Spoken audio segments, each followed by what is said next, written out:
What happens when love is written into a contract hand? One of the signers starts to break the rules. The city sleeps beneath a silver rain, its towers glistening like shards of glass against the storm. Inside the tallest of them, a penthouse high enough to forget the ground, Elias Varren signs his name for the second time that night. The first signature sealed a billion-dollar merger. The second, more dangerous, sealed a marriage. Across from him sits the bride Lena Hart. Her hair is still damp from the rain, her hands trembling only slightly as she presses her pen to the paper. She doesn't look at him, not once. When she's done, she slides the contract forward. Her voice is quiet, almost apologetic. It's done. Elias leans back, studying her face. There's no trace of affection there, no blush, no spark, just exhaustion. She's marrying him not for love, but for survival. And he knows it. Outside, thunder rolls like distant applause. For most people, a contract marriage is a myth, a plot from romance novels or late-night dramas. But for Elias Varren, everything in life is a transaction. Born into wealth, built on ruthlessness. He's a man who believes emotion is a liability.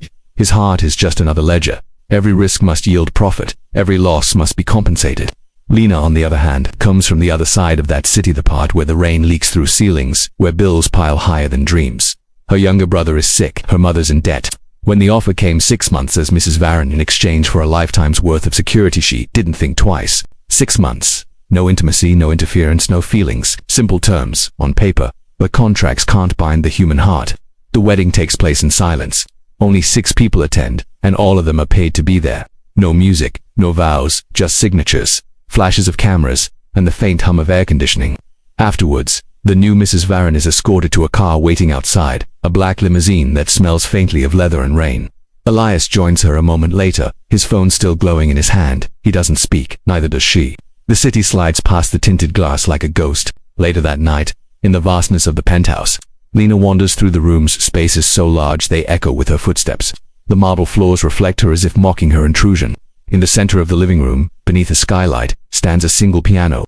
She touches its surface, feeling the chill of it. She used to play before everything fell apart. Don't touch what's not yours. Elias's voice cuts through the silence. He's watching her from the hallway, a drink in his hand, his tie loosened. His tone isn't cruel, just cold, practiced. She pulls her hand away, murmurs an apology. But that night, as he disappears into his study, she sits before the piano anyway. And softly, so softly the walls barely notice, she plays. A tune she wrote years ago, when hope still felt safe. And upstairs, Elias pauses mid-sentence as he hears it. He doesn't remember the last time he stopped to listen to anything, but something about that melody, fragile, defiant, unsettles him. He doesn't go down, he just listens until it fades. Then he pours himself another drink, convincing himself it means nothing. Days pass. The contract defines their lives. They attend events together, hand in hand for the cameras, then retreat into silence once the doors close. To the world, they are the perfect couple, her smile soft, his demeanor protective. But behind closed doors, they live as strangers bound by ink. Yet something begins to shift in the quiet spaces between their lives. It starts small. Elias catches himself watching her from his office balcony as she tends to the rooftop garden, something she insisted on planting despite his protests.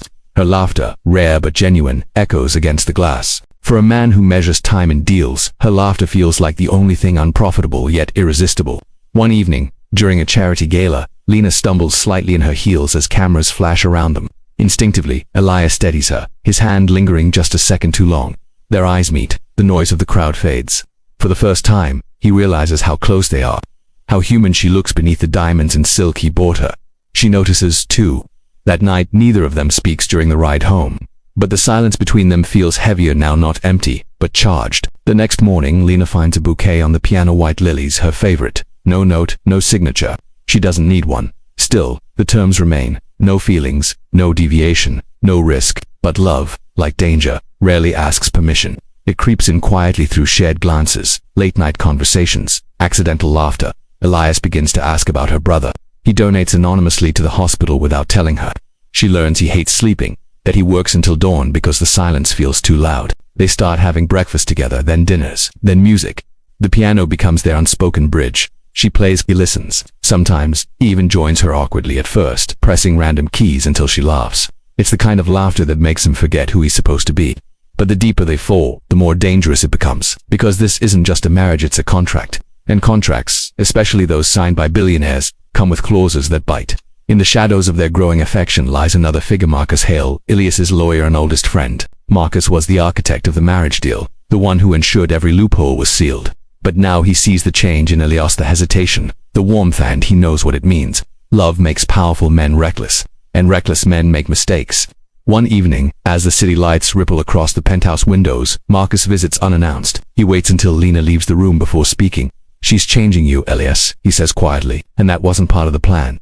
Elias's voice is calm but sharp. "Plans evolve." Marcus studies him. "You can't afford this kind of evolution. Not with what's at stake. You remember the clause?" Elias's silence is answer enough. Clause 17. If either party violates the emotional non-involvement term, the contract becomes void. And with it the financial protections tied to Lena's family vanish. A dangerous irony. The moment he loves her, he destroys her. That night, Lena finds him on the balcony, staring at the city below like a man standing on the edge of his own empire. She steps closer, her voice soft. "You're somewhere far away." He turns to her, his mask slipping just for a moment. "You shouldn't be here." She smiles faintly. "I live here." He looks at her then, really looks at her then, really looks at her, the way her hair moves in the wind, the quiet steadiness in her eyes. Something inside him cracks. He steps forward, almost against his will. "Lena, if this ever becomes something more, promise me you'll walk away." Her brow furrows. "Why?" "Because," he whispers, "I don't know if I can protect you from what I am." For a moment, they stand there, two people on opposite sides of a line neither of them drew. The rain begins again, soft and cold. She reaches out, brushing her fingers against his, and for the first time, Elias doesn't pull away. From that night on, their secret begins. Hidden beneath the surface of formal smiles and staged photographs, they build something fragile, something real. Every glance across a dinner table feels like a confession. Every touch, a crime, but someone is watching. Marcus isn't the only one suspicious. The media begins to circle rumors. Stir about the billionaire's sudden change in demeanor, the wife who seems too genuine for a contractual bride. Paparazzi shots leak. Anonymous sources speak. Then one morning, Lena receives an envelope, no sender, inside a photograph. Her and Elias caught in a moment too intimate to explain. Alongside it, a single typed message. "Contracts have consequences." Her hands tremble. The world that once offered her safety now feels like a trap. She doesn't tell Elias yet, but he notices the change, the distance in her smile, the way her laughter dies too soon. And one night, as he searches through his encrypted files, Elias discovers something he wasn't meant to see. Hidden beneath layers of legal documentation, records of surveillance payments, signatures that don't belong. Someone inside his own company has been tracking his every move, and the last name on the authorization list is Marcus Hale. The realization hits him like a gunshot. He looks out the window, the city below pulsing like a living thing. Somewhere down there, someone is pulling strings, turning love into leverage, and for the first time in his life, Elias Varen understands fear not of loss, but of losing her. In the room below, Lena plays the piano, the same melody she played that first night. Only now, it sounds different, slower, almost mournful. He listens from the shadows, torn between confession and protection, between the man he was and the man he's becoming. Then the music stops. Lena turns, sensing someone watching. But Elias is already gone. Outside, thunder rumbles again over the skyline like a warning of what's coming. Because in this world, love wasn't part of the deal, and breaking the contract was never meant to be an option. Yet tomorrow, someone will break it anyway. The storm didn't end that night. It lingered like a pulse behind the clouds, refusing to let go of the city.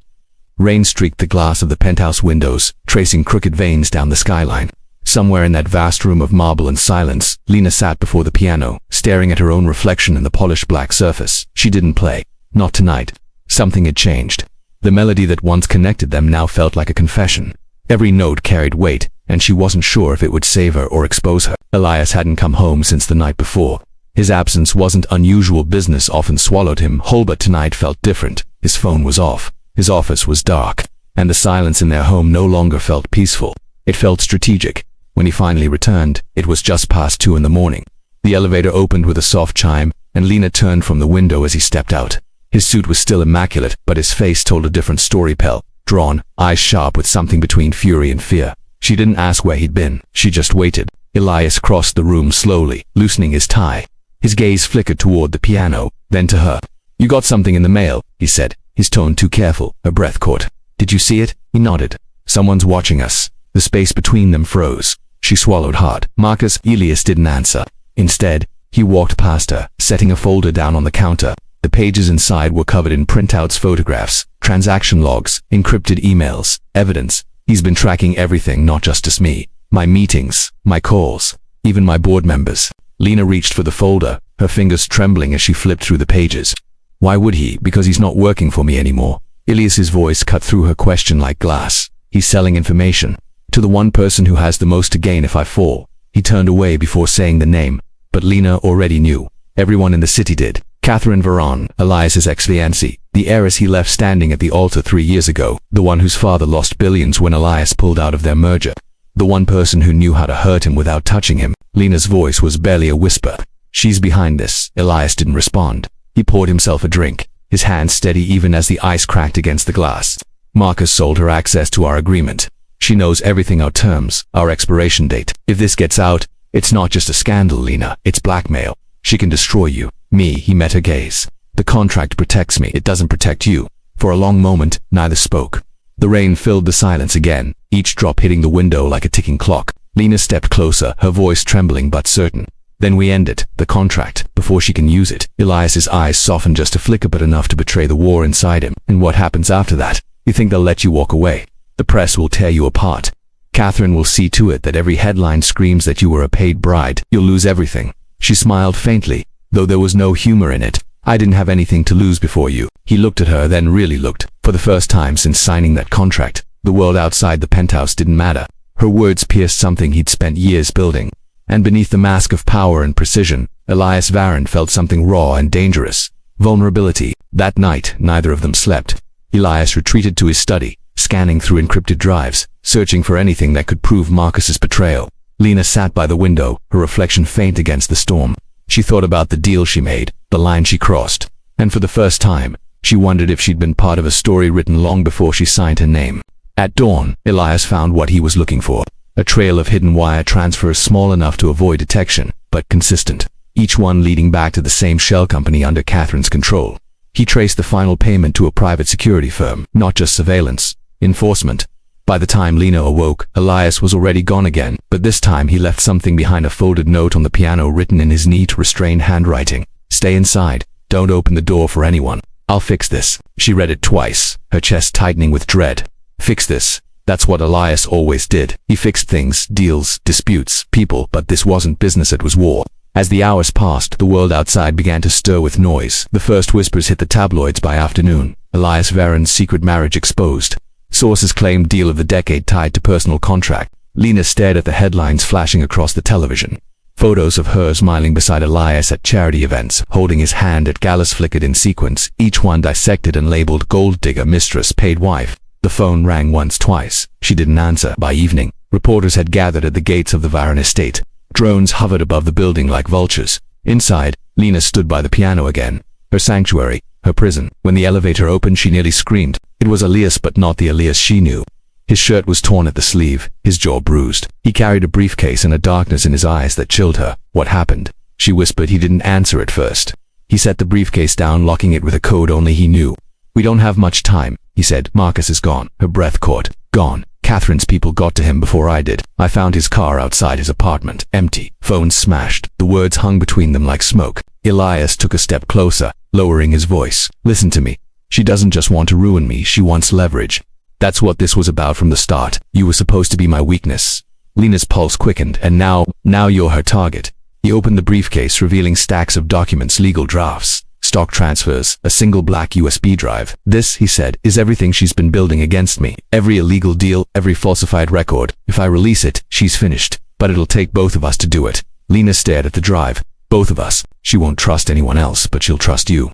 She'll reach out, and when she does, you'll take it to her. Pretend to negotiate. I'll handle the rest from here. The room spun. You're asking me to face her? I'm asking you to save yourself. The plan was reckless, dangerous, but Elias's calm certainty made it sound inevitable. That night, Lena couldn't sleep. She stood by the window, watching the city pulse beneath her like a living thing. She thought of the girl she used to be, the one who said yes to a stranger's offer in a cold office. She had wanted safety. Now she was married to danger. By morning, Catherine had made her move. A message arrived in Lena's inbox from an untraceable address. Let's talk, one woman to another. Attached was a location and old art gallery downtown, closed for renovation. Lena showed Elias the message. He nodded, his expression unreadable. I'll be watching, he said. When she arrived, the gallery was silent except for the hum of rain leaking through the roof. Dust hung in the air, thick and golden in the light. Catherine was already there, elegant, poised, every inch the image of control. So, she said, smiling faintly, the wife finally steps out from behind the glass. Lena stayed quiet. Catherine walked slowly around her, heels echoing on the marble floor. You know, I should thank you. You did what I couldn't. You made him human, soft, predictable. She turned, her eyes narrowing. And that's exactly why he'll lose everything. Lena's hands clenched. What do you want? What I've always wanted, Catherine said simply. The truth. He broke me, Lena, left me standing in front of 500 people with nothing but his apology. Now, I'm giving him the same courtesy. She pulled a folder from her bag, sliding it across a dusty table. Inside were photos Lena and Elias together, laughing, touching, unaware of the camera. You were never supposed to fall in love, but you did. That makes this poetic. Lena forced herself to meet her gaze. You think love makes him weak, but it's the only thing he's ever done without calculation. Catherine's smile faltered, just for a moment. Then she laughed softly. You really believe that? Then tell me, when he's forced to choose between saving you or saving himself, what do you think he'll do? Lena said nothing, but she slipped the USB from her pocket, setting it down between them. Why don't we find out? Catherine's eyes flickered to it just long enough for the trap to spring. Because outside the gallery a signal blinked on Elias's monitor. Connection established, but inside something went wrong. Catherine glanced toward the shadows near the doorway. You think you're clever, she murmured, but you're late. Before Lena could react, a figure stepped out of the dark. Not a bodyguard. Not Catherine's assistant, Marcus. Alive. His face was bruised, his expression torn between guilt and exhaustion. I tried to stop this, he said quietly, but she has everything now. Lena's breath hitched. Elias, Marcus shook his head. He's walking into a trap. The system's wired. The moment he uploads that file, everything flips. She owned it all. The realization hit like ice. Catherine didn't need to destroy Elias's reputation. She was stealing his empire. Lena reached for her phone, but before she could dial, the lights in the gallery flickered. Somewhere outside, thunder cracked again. And high above the city, in the glass tower that bore his name, Elias Varon pressed enter. For a moment, nothing happened. Then every screen in his office went black. In the silence that followed, only one thought echoed through his mind. He'd been outplayed, and as the storm swallowed the city whole, the contract that once promised control began to unravel, not on paper, but in the hearts of the two people who had broken it together. Somewhere between love and ruin, a new kind of danger was about to begin. For several seconds after the blackout, Elias didn't move. The monitors around him were nothing but mirrors now, reflecting the cold sheen of his face in the dark. The only sound was the distant hum of the storm outside, and his own breathing, ragged and uneven. Then, slowly, the emergency lights flickered to life-thin, red veins of glow crawling across the steel and glass. His phone vibrated once on the desk, lighting up with a message that made his chest tighten. She knows no sender name, no signature, but he didn't need one. Elias grabbed his coat and ran, the sound of his footsteps echoing through the empty corridors of the tower. He didn't bother with the elevator. He took the stairs, descending flight after flight until the world outside rushed up to meet him, rain slicing through the air, the city howling beneath thunder. He climbed into his car, engine roaring to life, and drove without thinking, guided only by instinct. The streets blurred into streaks of neon and shadow. Every red light, every reflection in the glass felt like an accusation. He had built this empire to control chaos, to quantify every risk. But now, he realized, he'd built his own trap. By the time he reached the gallery, the rain had turned into a downpour. The building stood silent, lights off, its entrance ajar. He stepped inside, his shoes leaving dark prints on the cracked marble floor. Lena, his voice echoed through the empty hall. No answer, just the creak of a door somewhere deeper within. He followed the sound, moving carefully through the dark. The faint smell of smoke hung in the air. When he reached the main room, the first thing he saw was the overturned table. The second, the empty folder on the floor. And then Lena, she was standing near the far wall, soaked from the rain, her hands shaking. Across from her, Catherine leaned casually against a column, a pistol gleaming faintly in her hand. Between them, Marcus stood frozen, torn between both sides, his face pale under the flickering light. Elias, Catherine said softly, almost pleasantly, as if greeting him at a dinner party right on time. You always were predictable. His eyes went to the gun, then to Lena. Let her go. Oh, she's not the one I want. Catherine said, you are. But she's a useful reminder of how far you've fallen. Lena's voice trembled, but she stood her ground.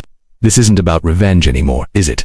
You want his company, his life. Catherine smiled. I want what he took from me, my power, my choice. He thought he could walk away, build his empire on my father's ashes, but all he built was a house of glass, and I've been waiting to throw the first stone. Elias stepped forward, his tone low, steady. You've made your point. You win. Take whatever you want. Just don't. Don't what? Catherine cut in sharply. Don't hurt her. You don't even see it, do you? The great Elias Varon reduced to begging for someone he bought. The word struck him harder than the gun ever could. Lena flinched, her voice breaking. I wasn't bought. Catherine tilted her head. A contract is a contract, darling. He signed you 6 months, terms and conditions. And look at you now playing the tragic lover. It's beautiful. In a pathetic sort of way, Ilias's patience snapped. Enough. The word carried weight, sharp and commanding. He stepped closer, and for a moment Catherine's Farkaday wavered, but then she raised the gun, leveling it at him. "Stay where you are," she hissed, "or I'll make sure the next headline isn't about your empire, it's about your widow." The click of the safety echoed in the silence. Marcus moved first. A flash of movement, a desperate grab for the weapon, but Catherine anticipated it. The shot rang out like thunder, deafening in the hollow space. Marcus staggered back, clutching his shoulder, collapsing to the floor. Lena screamed. Elias lunged forward, tackling Catherine, the gun clattering across the floor. The struggle was brief, but violent. Glass shattered, furniture splintered. When it was over, Elias was on his knees, breathing hard, the weapon in his hand. Catherine lay a few feet away, blood trickling from a cut on her temple, laughing through her pain. "Go on," she whispered. "Finish it. That's what your father would have done." Elias froze. The name hung in the air like a curse. His father, Jonathan Varant, the man who built the empire Elias inherited. The man whose death left a shadow too large to escape. For years, Elias had been told a story. A titan who rose from nothing. A genius who made fortunes. But behind the legend was something darker. Something Elias had refused to see. Catherine's smile widened as she saw the flicker in his eyes. "You really didn't know, did you? You thought he died of a heart attack." "He didn't. My father found out what yours was doing, embezzling, blackmailing competitors, ruining lives, and he tried to expose him. Your father silenced him permanently." Lena stared at her, horrified. "You're lying." "Am I?" Catherine laughed softly. "Ask him. Ask Elias how many times he's buried the truth in exchange for peace." Elias's grip on the gun loosened. His mind spun back through years of boardroom whispers, sealed documents, sudden disappearances. There had always been questions he never asked. He thought it was loyalty. Now, he wasn't sure it wasn't denial. He lowered the weapon slowly. "What do you want, Catherine?" Her smile faded. "Justice." Before he could respond, sirens wailed in the distance, growing louder, closer. Someone had called the police. Catherine's eyes flicked toward the door, then back to him. "You'll never see her again," she whispered, nodding toward Lena. "Because now she's evidence, and you—" She didn't finish. Marcus, bleeding but conscious, grabbed her ankle from the floor, sending her off balance. The gun went off again, a wild shot that shattered the skylight above. Glass rained down in shimmering arcs as Catherine fled through the back exit, disappearing into the storm. When the sirens reached the building, she was gone. Elias knelt beside Marcus, pressing a hand to the wound. "Stay with me," he muttered. Marcus coughed, wincing. "She's not done. She has more files, recordings, your father's dealings, the merger frauds, everything." "Where?" Marcus's eyes flickered toward Lena. Hidden in her penthouse north tower under the name Eveline. Then his eyes rolled back. Lena reached out, gripping Elias's arm. "We need to go. Now." By the time the police arrived, the gallery was empty except for broken glass and blood on the floor. They drove in silence through the storm, the city lights flickering like dying stars. Lena kept her eyes on the road ahead. Elias stared out the window, his thoughts drowning beneath waves of guilt. Finally she spoke. "Is it true what she said about your father?" He didn't answer immediately. The wipers beat against the glass like a metronome, marking time. "I don't know," he said at last. "But if it is, then everything I've built, every decision, every success, it's all built on a lie." She looked at him, her voice soft. "You can still change that." He turned toward her, eyes hollow but alive. "Not if she exposes it first." The next morning they reached the North Tower. Catherine's penthouse was a shrine of glass and steel, overlooking the river. They entered through a side door, the air heavy with perfume and silence. Elias moved with purpose, searching room by room, until they found the hidden vault behind a mirror in the study. Inside, stacks of drives, documents, and ledgers lined the walls. Years of secrets, sealed in darkness. He reached for one of the drives labeled Eveline, slotting it into his laptop.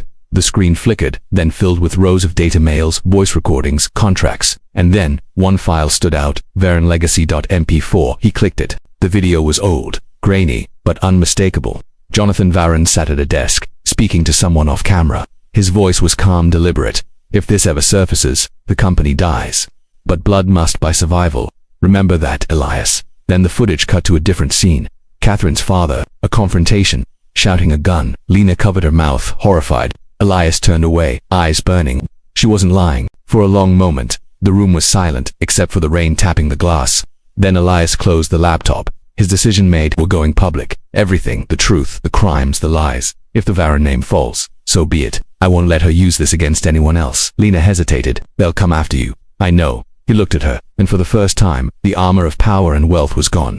There was only the man underneath, the one who'd learned too late what love could cost. But before they could move, the lights in the penthouse flickered. The laptop screen glitched, lines of code streaming across it. A new message appeared, too slow. Lena turned toward the window just as the city lights outside began to blink, building by building, tower by tower, like a network collapsing in real time. Catherine had already released it. Every secret, every recording, every file connected to the Veron Empire flooded the digital world in a torrent of revelation. Elias stood motionless as the truth consumed everything he'd ever built. Lena stepped closer, placing a hand on his shoulder. "What do we do now?" He looked at her, his voice barely above a whisper. "We find out what else she's hiding, because Catherine didn't just destroy me. She wanted me to see something." Outside, the storm finally broke, sunlight slicing through the clouds, and in that fragile moment of quiet, Elias realized the most dangerous part of their story hadn't even begun. Because if Catherine had known his past, then somewhere, somehow, she had also known his future. The city was a heartbeat of chaos. Screens flickered in every direction on skyscrapers, subways, phones, and news stations. The same story, spreading like a wildfire Elias could no longer contain. Veron Empire collapses amidst corruption, scandal. Elias stood before the panoramic window of Catherine's penthouse, the skyline reflecting in his eyes like a broken promise. The sunlight that had cut through the storm only hours ago now felt cruel, exposing everything he'd tried to keep buried. Below, the city moved with frantic purpose reporters swarming, protesters gathering, investors retreating. Lena watched him from across the room, the soft hum of the laptop the only sound between them. "It's everywhere," she said quietly. "Every network, every platform. There's no stopping it now." Elias didn't respond. His hand rested against the glass, fingers leaving faint marks on its cold surface. "Good," he finally said, though his voice trembled beneath the word. "Let it burn." But even as he said it, something inside him resisted. The man who'd built his empire on control didn't know how to live in ruin.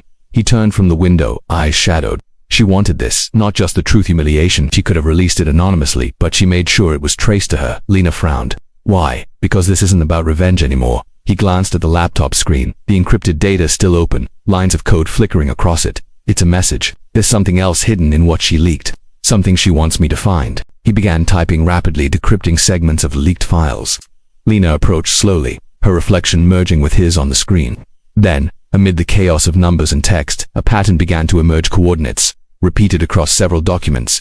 "Look," she whispered, pointing. "It's the same sequence, each one tied to a different file." Eli stared, his expression tightening. "Coordinates, latitude and longitude." He entered the first pair into the search bar. The result appeared instantly, a location outside the city, deep in the coastal industrial district, a warehouse. Lena's pulse quickened. "You think she's there?" "I think she left something there," Elias said.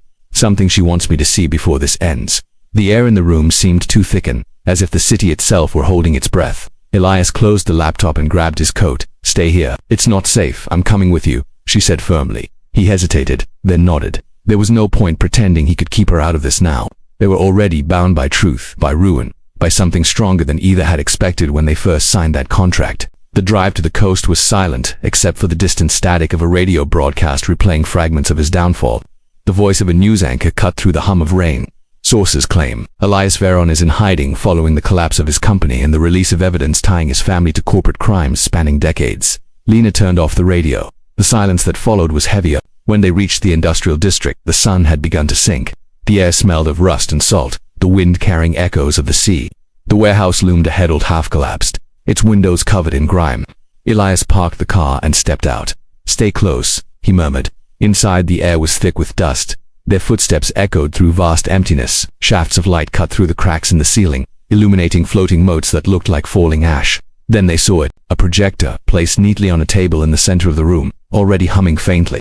Beside it, a note written in Catherine's hand. "Watch this alone." Lena looked at Elias, her voice barely audible. "It could be a trap." "I know," he said, "but I have to see it." She nodded, stepping back into the shadows as he pressed the switch. The projector flickered to life, casting light onto the far wall. The image that appeared made Elias freeze. Catherine, sitting in the same warehouse, days earlier. Her hair tied back, her expression calm, almost serene. "If you're watching this," her recorded voice said, "then the truth has already broken you. I imagine you're angry, maybe even mourning, but I didn't destroy you out of hate, Elias. I destroyed you because I loved the man you could have been." Her voice echoed through the emptiness, soft yet merciless. "You were your father's shadow. You lived in the myth of power, and I tried to pull you out of it once, but you chose the empire instead. So I did what you never could. I ended it. The files you found are only the beginning. The real legacy he left you is something deeper." She leaned forward in the video, eyes sharp. "Look for the Everline files again, the ones buried under your name. You'll find something that doesn't belong there, something that never should have existed." Then, as if the words carried their own curse, the projection flickered out. Elias stood motionless, the light fading from his face. "She's not done," he whispered. "She's leading me somewhere else." Lena stepped closer. "Elias, maybe this isn't about her anymore. Maybe it's about you." He turned to her, the weight of her words sinking in. "What do you mean?" You've spent your life following your father's path, his rules, his empire, his way of controlling everything. Maybe Catherine wanted you to see that the only way to end it isn't by fighting it, die. He stared at her, his jaw tightening. And what does that make me without it? Her eyes softened. Human, the word landed between them like a fragile truth neither wanted to face. Outside, the wind howled through the broken windows, rattling the rusted beams. Elias walked toward the projector again, kneeling beside it. There, beneath a pile of dust, he found another note, small, folded, its ink smudged by moisture. It contained a single line: if you want to understand him, go home. Elias's breath caught. Home, not the penthouse, not the empire. His father's estate's the old Varon mansion on the outskirts of the city, long abandoned since Jonathan's death. Lena read the note over his shoulder. Do you think she's there? He shook his head slowly. No, but something is. As they left the warehouse, the sun dipped below the horizon, leaving only a blood-red glow across the water. The air felt charged, like the pause before lightning strikes. The drive to the estate was long. The city fell away behind them, replaced by open roads and barren trees. Ilias's hands gripped the wheel tightly, his eyes distant. I used to come here as a child, he murmured. He'd sit me in his study and make me watch him work. He said power was a kind of silence, that the loudest men in the room were always the weakest. Lena looked out the window. And do you believe that? He hesitated. I used to. Now I'm not sure silence is strength at all. Maybe it's just fear, disguised. When they reached the gates, they were half buried under vines, the metal eaten by time. Elias forced them open, the sound screeching through the still air. The mansion loomed ahead, dark, immense windows shattered, ivy crawling across its stone walls. Inside, the air was cold, heavy with dust and old secrets. Their flashlights cut narrow beams through the darkness, illuminating portraits on the walls, paintings of the Varon lineage, all faces carved from the same expressionless mold. Elias led the way through the grand hall, his footsteps echoing against marble. When they reached his father's study, he paused.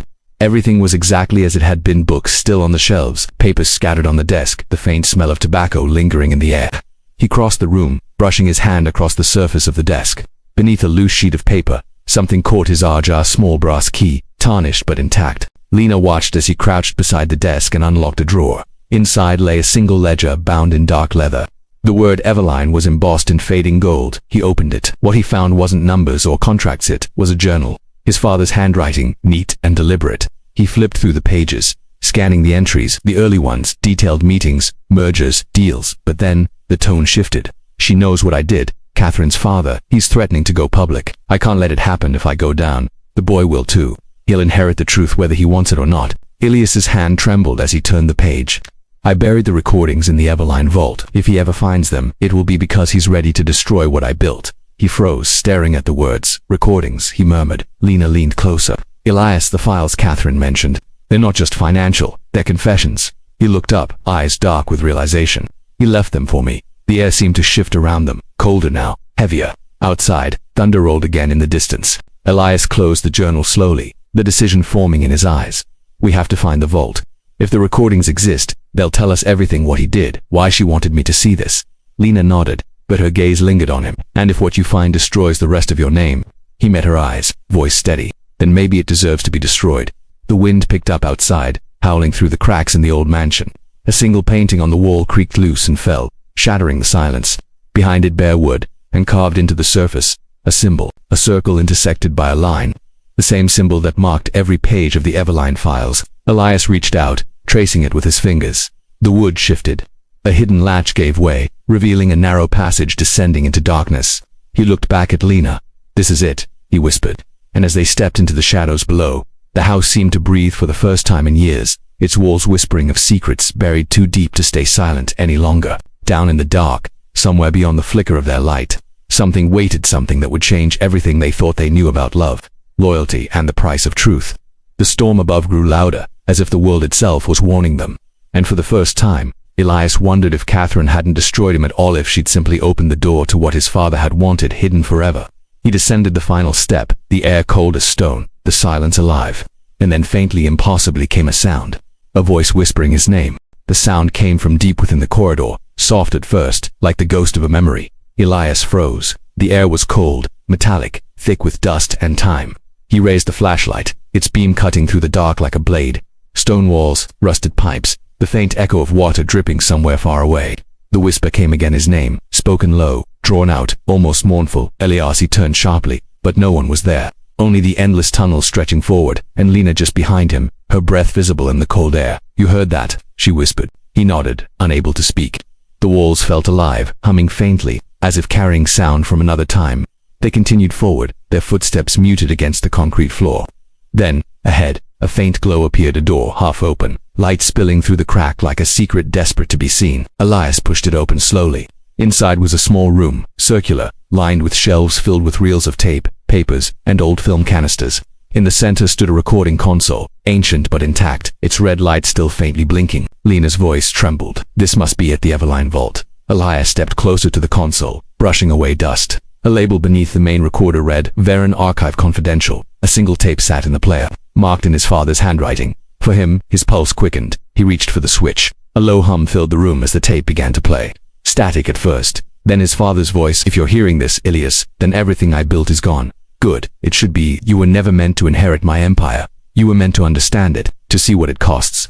The voice was steady, heavy, carrying both command and regret.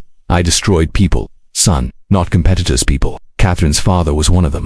He threatened to expose what we'd done to gain control of the Everline project, so I silenced him. Paid men to make it look like an accident. She never believed the reports she knew.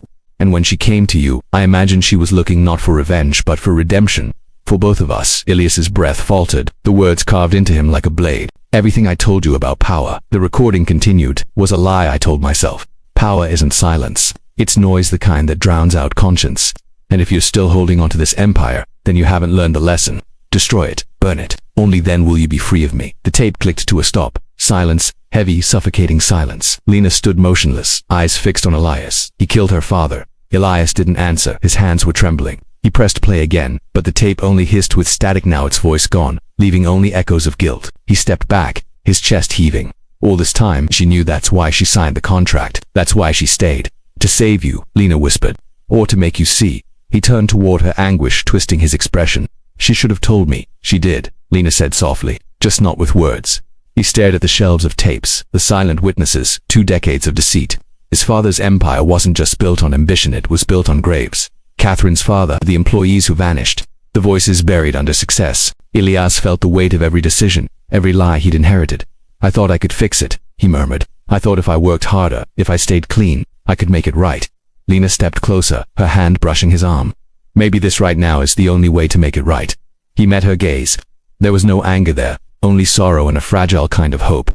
The kind that grows only after everything else is burned. A sudden gust of wind howled through the corridor, rattling the metal shelves. The lights flickered. Then, with a sharp crack, the power cut out entirely. Darkness swallowed them. Lena's voice was small in the blackness. "I'm here," he said, reaching for her hand. "We have to get out. The structure's too old. It's not safe." They turned toward the door, the flashlight, their only anchor. As they reached the threshold, Elias paused, glancing back at the console. The tape sat there, glinting faintly in the light. He hesitated, then pocketed it. "Some truths can't stay buried," he muttered. Outside, rain lashed against the windows of the old mansion. Thunder cracked overhead as they climbed back to the surface. Breathless, the house groaned in protest, as if the confession below had awakened something in its bones. In the great hall, Elias stopped before the grand portrait of his father, the man who had shaped his every move. The painted eyes seemed to stare through him, cold and unyielding. He reached up and tore it from the wall. Behind it, more dust, more emptiness. Lena watched him in silence as he dropped the painting to the floor. "It ends here," he said. But even as he spoke, a part of him knew it wasn't true. Ending an empire wasn't as simple as turning off a machine. It lived in documents, accounts, people still feeding from the same roots. To kill it, he'd have to dismantle it piece by piece, and he couldn't do that alone. Back in the car, Lena looked at him through the rain-blurred windshield. "What will you do now?" Elias stared ahead, jaw tight. "What my father never could." She nodded, and Catherine, his expression faltered. "If she's still out there, she'll know I heard it." Maybe that's all she wanted. The road wound back toward the city, lights glowing faintly through the storm, but something felt different now. The world outside no longer seemed like his to command it, was something vast and unpredictable, untamed by money or control. As they crossed the bridge, Elias reached into his coat and pulled out the tape. The rain hammered against the glass, each drop catching the reflection of the city's firelit skyline. He rolled down the window and held the tape out into the storm. For a moment he hesitated, then he let it go. The tape spun once in the air before vanishing into the dark water below. He exhaled, long and shaky, as if the breath had been trapped in him for years. Lena turned toward him. That was the only proof. He shook his head. "No, the truth doesn't need proof anymore. It's already alive in the world." She smiled faintly, though her eyes glistened. "And what about us?" Elias looked at her, the edges of his exhaustion softening. "Maybe we start over, not as saviors or symbols, just as people. The car rolled through the city streets, past crowds gathered under umbrellas, faces lit by screens broadcasting his name. Former billionaire Elias Varon exposes father's crimes, disbands empire. The story had spread faster than the scandal ever did. He parked at the edge of the waterfront, the same place where he had first met Catherine years ago, when their marriage was just a transaction, cold, deliberate, necessary. Now, the same water stretched before him, black and infinite, the horizon swallowed by fog. He stepped out of the car, the rain soaking his hair, his coat, his shoes. He didn't care. The city roared behind him, alive and relentless, but for the first time he felt free from its noise. Lena joined him, standing beside him without speaking. They watched as lightning split the sky, illuminating the waves for a single brilliant second. "Do you think she's watching?" Lena asked softly. Elias didn't answer right away. His gaze remained fixed on the horizon. "If she is," he finally said, "I hope she knows she won." The wind carried his words out to sea, where they vanished into the storm. He closed his eyes. For the first time, the silence didn't feel like control, it felt like peace. The next morning, the city was different. The storm had passed, leaving the air sharp and clean. Headlines filled every screen, not with scandal but with reform. Board members resigning, investigations reopening, workers reinstated. It was chaos, but it was the kind that builds rather than destroys. Elias watched from the window of a quiet cafe, a cup of coffee cooling in his hands. The world outside moved on, and so did he. Lena arrived, her steps light, her presence grounding. "They're calling it the Varon Renewal Act," she said. "Your statement started something bigger than you thought." He smiled faintly. "Then maybe it was worth it." She sat across from him, studying his face. "Do you regret letting it all go?" He thought for a long moment. "No, you can't rebuild on foundations that were meant to hide graves." She nodded, a quiet understanding passing between them.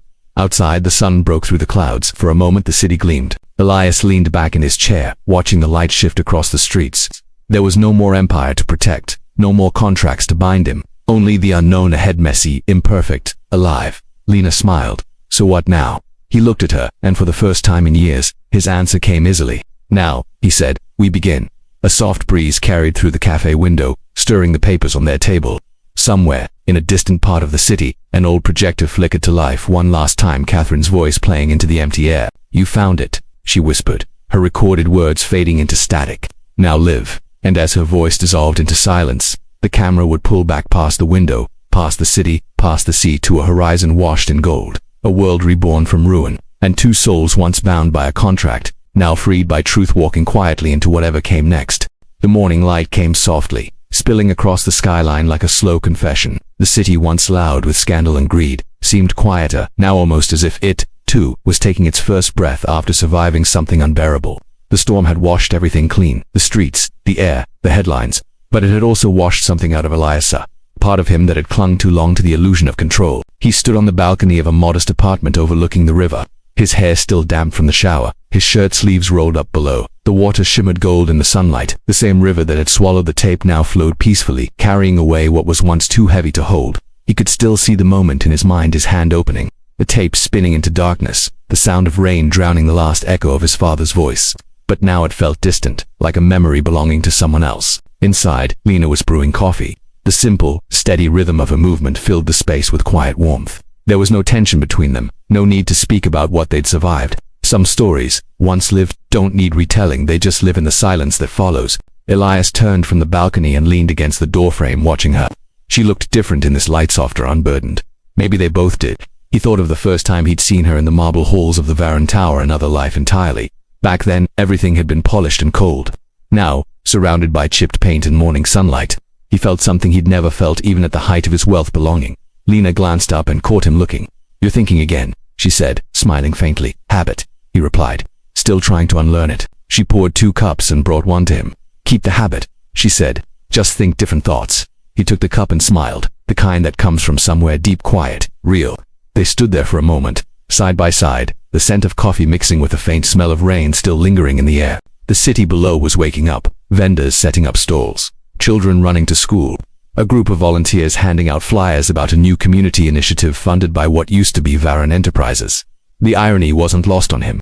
The empire that once symbolized control was now being dismantled piece by piece, its assets redirected to rebuild what it had once consumed. "Do you ever think about her?" Lena asked softly. Elias didn't answer right away. He looked past the rooftops, where the sun was climbing higher. "Every day," he said finally. Not with anger anymore, not even with guilt, just gratitude. Lena nodded, understanding. She was never really your enemy. No, he said, his voice distant. She was my mirror. For a while they said nothing. The quiet wasn't heavy. It was alive, filled with what didn't need to be spoken. Later that afternoon, Elias walked alone along the waterfront, the same path he'd taken that night with Catherine years ago, the night she'd first mentioned the contract, the night everything began. He could almost see her there still, her calm smile, her eyes holding a secret she would never fully reveal. He remembered asking her, "Why me?" and how she had answered, "Because even the strongest walls crack if you know where to knock." Now, walking that path again, he understood what she meant. The contract had never been about love or money. It had been a doorway to test what was real and what was just survival. He stopped by the railing and leaned against it, watching the water move. A small paper boat drifted by, carried by the slow current. Someone had written something on it in ink, the words smudged by the water, "Begin again." He smiled faintly. Behind him, footsteps approached. "Lena's, you disappeared," she said, coming to stand beside him. "I needed to see it one more time," he replied. "The place where it all started, and where it ended," she said gently. Elias shook his head. "No, where it changed." She looked at him, the wind lifting strands of her hair across her face. "You ever think about what would have happened if none of it had fallen apart, if the contract had just stayed business?" He exhaled slowly. "Then I think I'd still be that man standing behind glass walls, calling it power while feeling nothing. Sometimes things have to fall apart before you realize what was never whole." She watched him, her eyes soft. "And now, he said, looking out at the horizon, "I want to build something that doesn't need walls at all." For a long while, they simply stood there, the sound of waves against stone filling the space between them. The afternoon sun dipped lower, scattering light across the river like broken glass turning to gold. Elias reached into his pocket and took out a small metal pendant, the only thing he'd kept from his father's desk. It wasn't worth anything, just a family crest engraved into steel. He turned it over in his palm. The metal was warm from his touch. He thought of the generations of heroines before him, each one trying to carve immortality out of money, control, legacy. And yet, here he was, the last of them, not holding an empire, but a memory. Without a word, he dropped the pendant into the river. It sank quickly, vanishing beneath the ripples. He didn't feel loss, he felt release. The wind shifted, carrying with it the faint sound of laughter from the park nearby. Children playing, a couple arguing and making up in the same breath. Life unedited, unguarded. "Do you think people can ever really change?" Lena asked, watching the water. Elias turned to her. "I think people remember differently once they've lost everything. Maybe change isn't about becoming someone new, it's about remembering who you were before fear taught you to hide." She smiled faintly. "You sound like her." "Maybe she was right all along," he said. About everything they began walking again, side by side, their pace unhurried. The sun was almost gone now, the sky awash of violet and gold. In the reflection on the water, their silhouettes looked like two pieces of the same story, different shapes, the same direction. That night, the city glowed softly, quieter than it had been in years. The Varan name was no longer on the towers, it had been removed, replaced by new companies, new ideals, new names. But to those who remembered, the story of its fall wasn't one of destruction, it was a story of awakening. In a small newspaper column buried beneath bigger headlines, an article appeared. Former billionaire Elias Varan launches Foundation for Ethical Enterprise, focus on rebuilding trust, not profit. It didn't trend, it wasn't meant to. It was quiet, deliberate, the kind of beginning that doesn't need applause to matter. Later, in the same apartment, Elias sat by the window, watching the lights flicker across the city. Lena was asleep on the couch, a book resting against her chest. The rhythm of her breathing steadied him. He thought about Catherine again, not as a ghost haunting his past, but as a presence that had shaped his future. He wondered if she would have stayed, had things been different, or if she was always meant to leave the way she did, like fire, cleansing what it touched. He whispered to the empty air, "I understand now," and maybe, somewhere in the quiet corners of the world, she heard him. The night stretched on, calm and endless. The city was still alive, but its heartbeat felt different, slower, steadier. Elias watched until dawn began to color the horizon again, painting the sky in shades of renewal. When the first light touched the glass, he stood, crossed the room, and opened the balcony door. The air smelled like rain and beginnings. Lena stirred and murmured his name. "Can't sleep." He smiled without turning. "Don't need to. Not anymore." She joined him, wrapping a blanket around her shoulders. Together they watched the city wake once more. The world kept moving, indifferent and beautiful. He turned to her and said quietly, "Maybe that's what Catherine wanted me to see. That life doesn't wait for us to be ready, it just keeps going." Lena nodded, her voice barely above a whisper. "And we learn to move with it." He reached for her hand, their fingers intertwining naturally, without promise or pretense, just presence. The sun rose fully then, golden light flooding the streets, touching rooftops, turning glass to fire. It was a new day, not loud, not triumphant, simply there, real. As the camera would pull back, The city below would blur into motion, cars, people, rivers, birds in flight, all moving forward, all beginning again. Ilias's voice would linger softly in the air, not as narration but as thought. Maybe the greatest love stories aren't the ones that end in forever, but the ones that teach us how to live once the story is over. A pause. Maybe every ending is just a question we finally learn to answer. The light flared, filling the frame, and then slowly the world faded to white. And somewhere, beyond the noise of the city, beyond the ashes of empires and the ghosts of promises, the sound of the river carried on quiet, unbroken, eternal.